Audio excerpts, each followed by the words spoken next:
A very good morning to all of you. Welcome to my IELTS speaking test series, IELTS Talks with Karishma.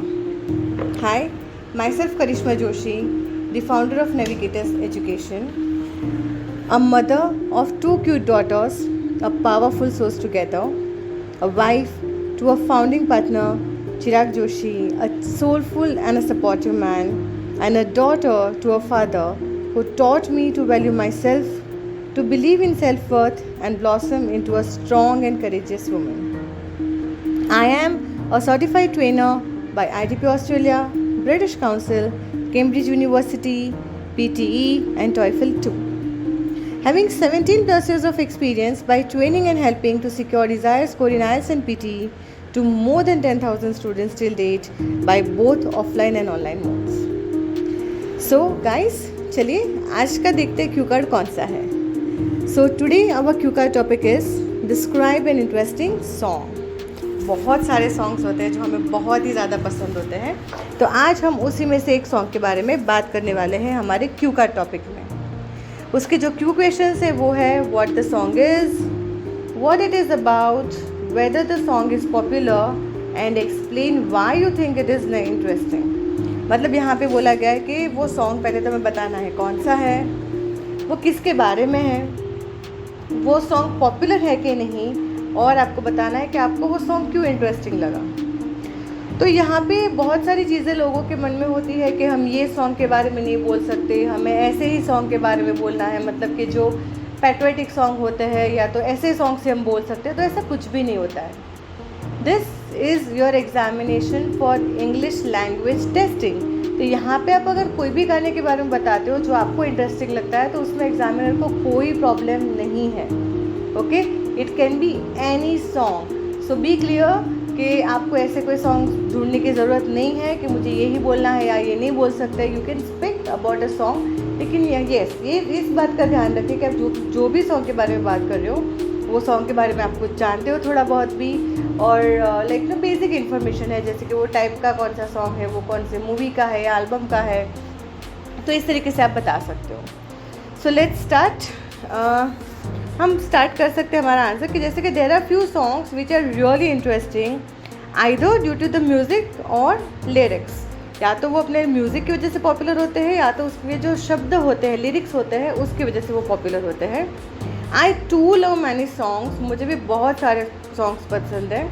But today here I am going to talk about one song. तो नंबर 1 में पहले option दूंगी, वो है the song name is Vande मातरम.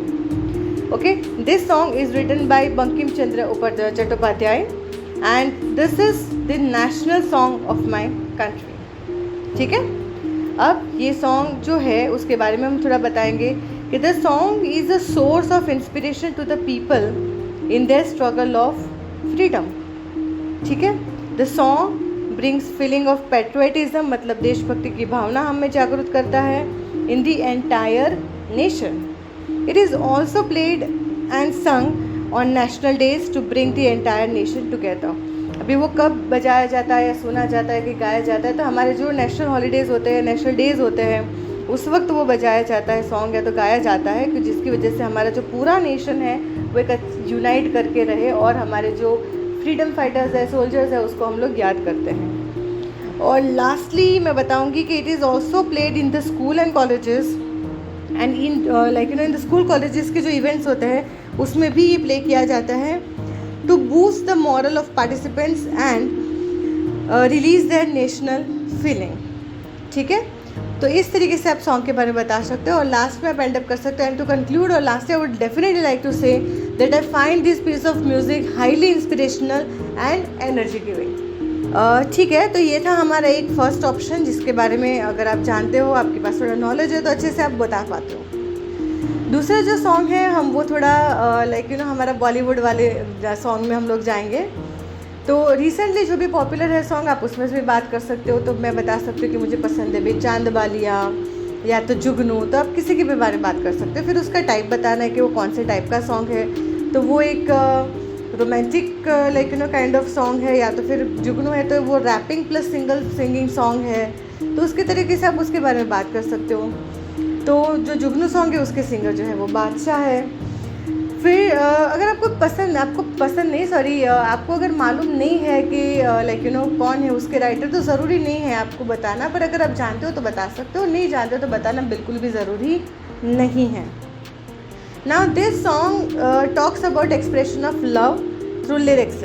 उसके जो शब्द है उसके थ्रू वो प्यार की बातें करता है ये song. And this song is so popular in my country that it has crossed, my country or all around the world, that it has crossed more than 2 million followers on Instagram. Okay? वो और ज़्यादा इसलिए popular है या तो interesting है कि बहुत सारे लोग जो है उसके ऊपर रील्स भी बनाते हैं, डांस भी करते हैं. ठीक है, तो उसकी वजह से ये सॉन्ग जो है वो बहुत ही पॉपुलर है, और उसके जो लिरिक्स और म्यूज़िक है वो भी बहुत ही कैची है, जिसकी वजह से वो मेरे लिए बहुत ही इंटरेस्टिंग सॉन्ग हो गया है. और फर्दर अगर मैं बात करूँ तो उसकी सिनेमेटोग्राफी बहुत ही प्यारी है, जो रैपिंग है और जो सिंगल मोड पे वो जा रहा है, तो बहुत ही अच्छा सॉन्ग हो रहा है. तो मैं बहुत ही बार उसको सुनती हूँ. whenever I am not feeling good or I am feeling stressed, I listen to this song and I really feel very energetic and rejuvenated. So lastly, I would like to say that I really find this piece of music highly rejuvenating and energy giving. So guys, इस तरीके से आप अपना एक answer बना सकते हो. सो जल्दी से आप भी अपना एक पीस ऑफ सॉन्ग जो आपको इंटरेस्टिंग लगता है उसके बारे में आप पॉइंट्स बना लीजिए. इसमें से भी आप आइडिया ले सकते हो, ये वाला आंसर भी आप बता सकते हो एग्ज़ाम में. सो हर बार ऐसा नहीं है कि अगर मैं बताती हूँ कि आप भी अपने पॉइंट्स बना लो, मतलब कि मैंने ये सॉन्ग कहा है, आपको अगर किसी और के बारे में बताना है, पर मान लो आपका इसी में से एक सॉन्ग पॉपुलर है, तो आप ये आंसर भी डेफिनेटली बना सकते हो, उसमें कोई प्रॉब्लम नहीं है. ठीक है, तो आप भी जल्दी से आपका एक आंसर बना लीजिए. और yes, don't forget to record your answer, क्योंकि स्पीकिंग टेस्ट के लिए स्पीच मतलब कि आपकी फ्लुएंसी और ईजीनेस इन स्पीकिंग इंग्लिश होना बहुत ही ज़रूरी है. और वो आएगा कैसे? तो वो आएगा जितना भी आप बोलोगे इंग्लिश आपके टंग से, मतलब how much you will be good enough in speaking, how much more you will speak, that much you will be more fluent in your speaking portion. So guys, keep practicing, and yes, don't forget to share and also comment to this podcast video. So guys, see you tomorrow with one more cue card. Till then, bye bye and take care.